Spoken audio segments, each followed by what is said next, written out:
opposé son terme correspondant, la guerre.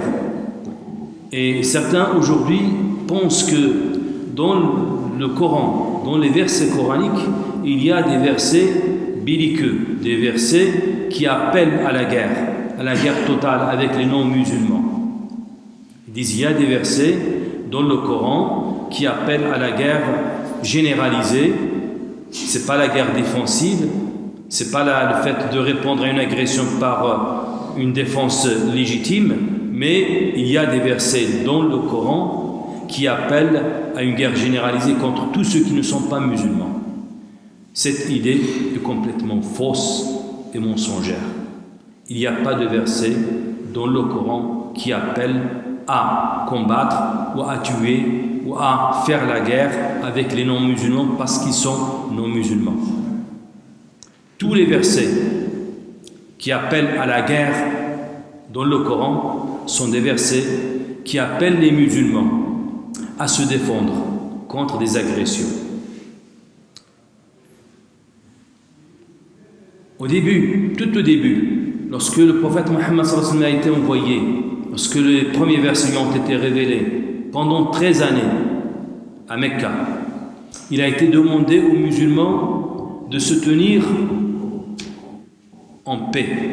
Ils n'avaient même pas le droit de porter des armes pour répondre contre les agressions. Même lorsqu'ils étaient agressés, ils devaient patienter et endurer et ne pas répondre par les armes. C'était très difficile pour les musulmans d'accepter cette situation, de ne pas répondre à une agression par des armes. Ils avaient l'obligation de faire la prière, de rester, de faire les adorations, mais jamais prendre des armes pour combattre, même leurs agresseurs.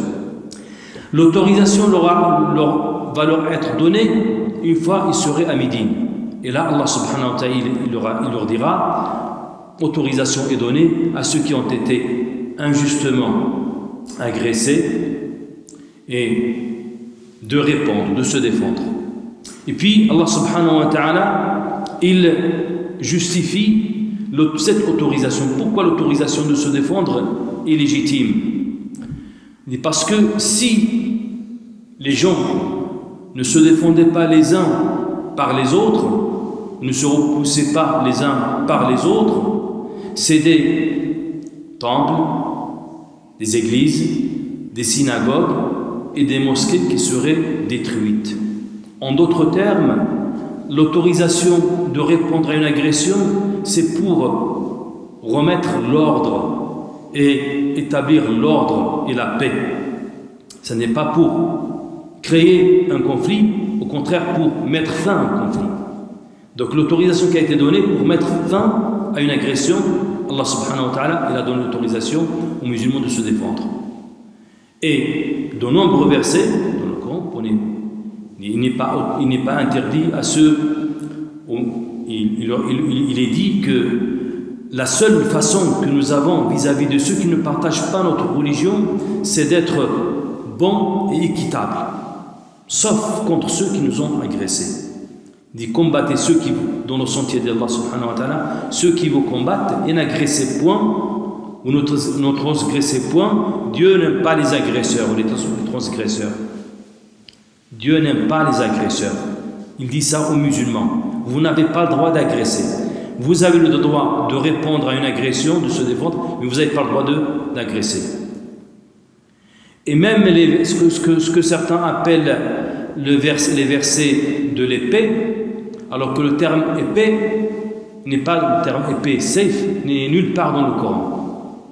Et pourtant, on a réussi à sortir un concept, les versets de l'épée. Il n'y a pas de verset de l'épée. Le terme épée lui-même, il n'est pas dans le Coran, il n'existe nulle part. Même ces versets de la sourate 9, sourate Tawbah, lorsque vous les lisez attentivement, vous allez vous rendre compte en fait qu'on parle du même sujet. Allah subhanahu wa ta'ala, il ordonne aux musulmans de se défendre parce qu'il ne faut pas qu'ils laissent l'agresseur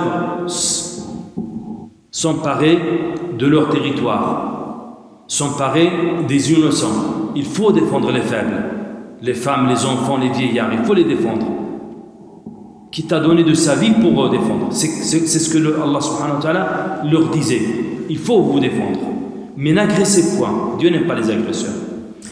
Et lorsque l'autorisation de se défendre aura été donnée, il leur était dit également que si votre agresseur vous demande la paix, après vous avoir agressé, il vous demande la paix, acceptez la paix.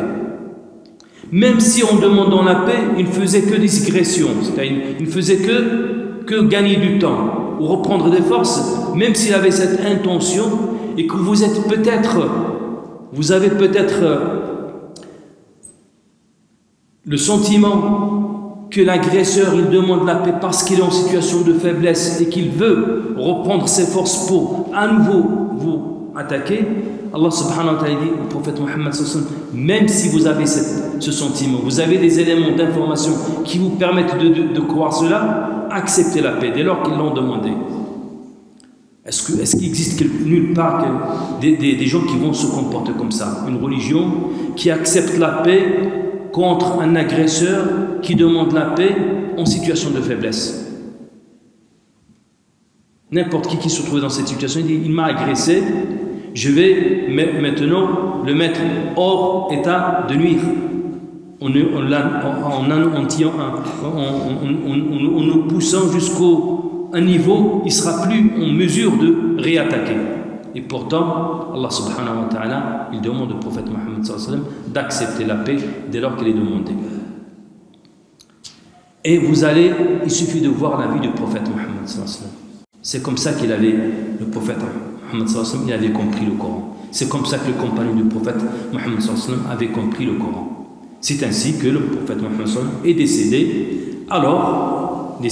Alors qu'à Médine, il y avait des juifs, des chrétiens, il y avait des musulmans, bien sûr, des juifs et des chrétiens, et que le prophète Mohammed sallallahu alayhi wa sallam se comportait avec les juifs de la même manière qu'il se comporte avec les musulmans. De la même manière. Il ne faisait pas de différence. Il y avait même un pacte, ce qu'on appelle le pacte de Médine, dans lequel il stipulait clairement que les juifs font partie de la communauté. Les juifs et les musulmans font partie d'une seule et même communauté. Il a dit aux juifs leur religion et aux musulmans leur religion. Ça, c'est l'un des articles de ce pacte qui existe aujourd'hui. Tout le monde peut le lire et regarder ce pacte qui donne l'autorisation, en fait le droit à tous les Médinois de pratiquer la religion de leur choix et de croire ou ne pas croire. Il leur a donné, octroyé tous les droits de citoyens. Et ce pacte-là, il est resté jusqu'à nos jours. Ce pacte. C'est l'interprétation des versets coraniques appelant à coexister avec l'autre, celui qui ne partage pas votre religion. Donc c'est ainsi que le prophète Mohammed il est rapporté que le prophète Mohammed est décédé alors que son armure était hypothéquée contre un prêt qu'il avait contracté auprès d'un commerçant juif. Et vous allez vous interroger légitimement comment ça se fait que le prophète Mohammed avait emprunté de l'argent à un juif, un commerçant juif. Il avait même hypothéqué son armure, c'est-à-dire ce moyen de défense. Si vraiment il y avait un climat de tension, un climat de guerre, un climat de haine entre juifs et musulmans, pourquoi le prophète Mohammed aurait emprunté un juif? Il aurait pu emprunter un musulman, un de ses proches, Uthman ibn Affan, un grand compagnon du prophète Mohammed, Dhun Nurayn, le troisième calife. Il était riche, il était gendre du prophète Mohammed, il s'est marié avec deux filles du prophète. La première qui est décédée, puis il s'est marié avec la deuxième. Il aurait pu, Sidna Rasulullah, il aurait pu demander à Sidna Uthman de lui prêter de l'argent pour qu'il aurait prêté un juif. C'est pour nous apprendre en fait que dans nos relations avec les autres, ceux qui ne partagent pas notre religion, cette relation elle va rester là, naturelle, normale. On ne fait pas de différence. Ils ont leur religion, nous avons notre religion, mais dans la vie au quotidien, le commerce, etc., nous traitons avec eux comme on traite. Je peux emprunter à un juif ou à un musulman, c'est la même chose. Autrement, il n'aurait pas hypothéqué chez un juif son armure pour emprunter. Et le prophète Mohammed sallallahu alayhi wa sallam, à chaque fois que son voisin juif était malade, il lui rendait visite. Il faisait même des invocations pour qu'il retrouve sa santé. La même chose lorsque un de ses enfants est tombé malade. Et puis, il est rapporté, et ça vous devriez bien le méditer. Le prophète Mohammed sallallahu alayhi wa sallam était assis à Médine. Un cortège funéraire passe devant lui. Et le prophète Mohammed sallallahu alayhi wa sallam, par respect de ce cortège funéraire, s'est mis debout. Un des compagnons lui fait remarquer qu'il s'agissait d'une dépouille juive. Et le prophète Mohammed sallallahu alayhi wa sallam lui dit: n'est-elle pas une âme? N'est-elle pas une âme? C'est-à-dire que la dignité d'un être humain, elle est une et indivisible. Elle ne dépend pas de sa religion. Il est digne même en étant mort. Le corps humain, il doit garder sa dignité même en étant mort, et quelle que soit sa religion. Et le prophète Mohammed sallallahu alayhi wa sallam s'est mis debout au passage de ce cortège funéraire par respect de cette dépouille qui passait. Et le prophète Mohammed sallallahu alayhi wa sallam avait accueilli les chrétiens de Najran à Médine. Il les a fait rentrer dans la mosquée de Médine, deuxième lieu saint des musulmans. Il les a hébergés à Médine pendant plusieurs jours. Et les gens, ceux qui rapportent la sira du prophète Mohammed, sa biographie, disent que l'une de ces rencontres a eu lieu à l'intérieur de la mosquée. Et à un moment donné, l'heure de la prière des chrétiens est rentrée. Et les chrétiens commencent à se préparer pour prier. Les compagnons commencent à regarder à droite, à gauche, comme s'ils s'interrogeaient, est-ce qu'ils ont le droit de célébrer leur prière à l'intérieur de la mosquée? Et le prophète Mohammed, les voyant s'interroger de cette manière-là, interrogative, il leur dit: laissez-les prier. Gardez cette expression, laissez-les prier. À l'intérieur de la mosquée du prophète Mohammed, il autorise une prière chrétienne. Vous regardez toute l'histoire des musulmans, depuis la venue du prophète Mohammed et tout au long de l'histoire, vous allez voir que les juifs, les chrétiens, les musulmans ont vécu lorsque le gouverneur était collé au texte coranique et qu'il n'y avait pas d'écart vis-à-vis des textes, ils ont toujours vécu en paix, en protection. Il est vrai que dans l'histoire des musulmans, il n'y a pas que de la bonne histoire. Il y avait des gouverneurs, des personnes qui étaient injustes. Il y a eu des gens qui ne respectaient pas les règles coraniques, qui ne respectaient pas la tradition du prophète Mohammed. Ils ont fait des guerres injustes. Ils ont agressé. Mais ceux-là, ils étaient en dehors du cadre de notre religion. Leur comportement ne devrait pas être la règle. La règle, c'est le Coran et la tradition du prophète Mohammed, telle que nous a été transmise.